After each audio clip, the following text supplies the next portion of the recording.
I'd like to take the time to talk about a specific topic today, and that is homelessness and the housing crisis in Australia.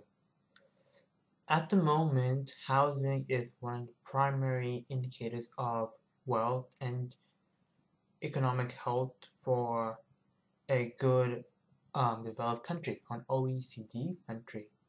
Home ownership has always been a very vital part of Australian political landscape, primarily because, according to Robert Menzies, the founder of the current Liberal Party, homeowners do not become radicals or revolutionary. Thus, it is within the investment rights or vested rights of the political class to always have strong home or large home ownership for all Australians to primarily moderate any influences. Now, but thanks to the destruction of the communist parties or the communist countries in the 1990s, that has been replaced by the new liberalism ideals of the current Liberal Party.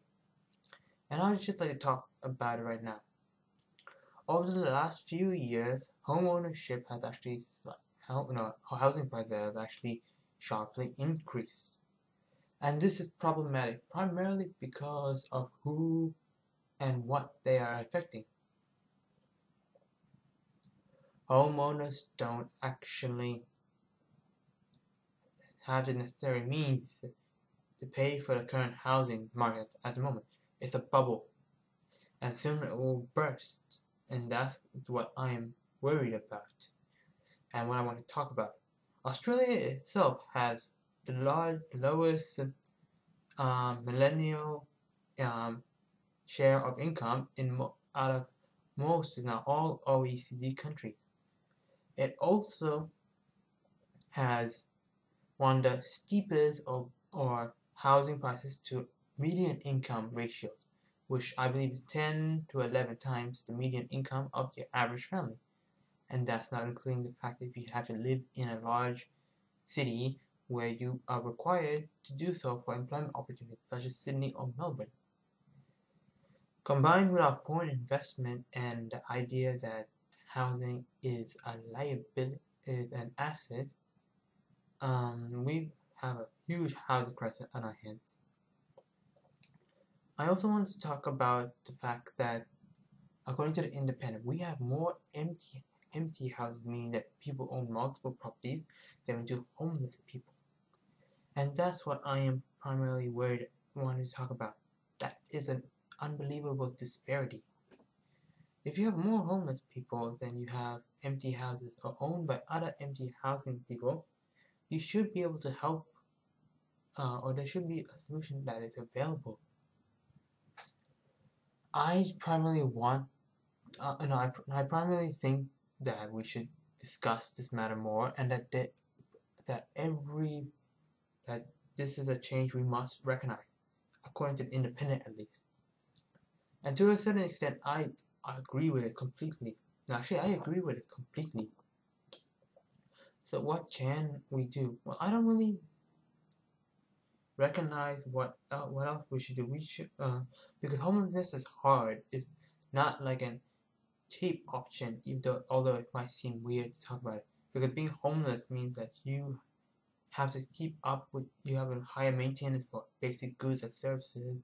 You need to be careful, you need to be wary, and trying to get a chance to be a renter or even a homeowner, let alone a homeowner, is difficult in itself.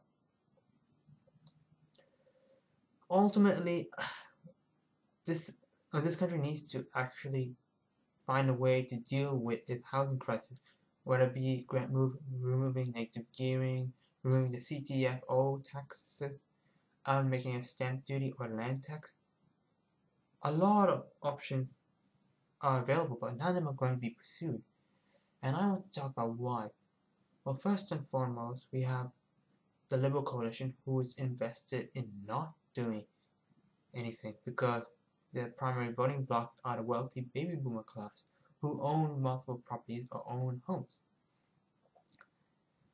And Labour itself will refuse to do less than the bare minimum, which is only stopping negative gearing, probably not even grandfathering it. And why do both major parties refuse to do so, or do anything of such? Well, that's easy. There are 97 MPs in Parliament who own multiple homes or a negative gear them, meaning that they own properties that benefit from the current situation, in comparison to only 40% of the population. And that just shows how despair or how out of touch our political landscape is compared to our current situation, or how self-centered, how corrupt it is. This has to stop, I guess, because the homeless people in Australia are still part of Australia. They're still part of our society, and as a basic minimum, we have to ensure the necessity and bare needs of all members of our society. Because if you pour some money into the poor,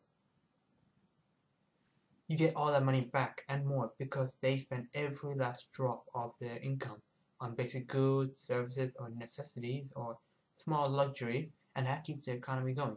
You do not want to pool the resources up to the highest income generator.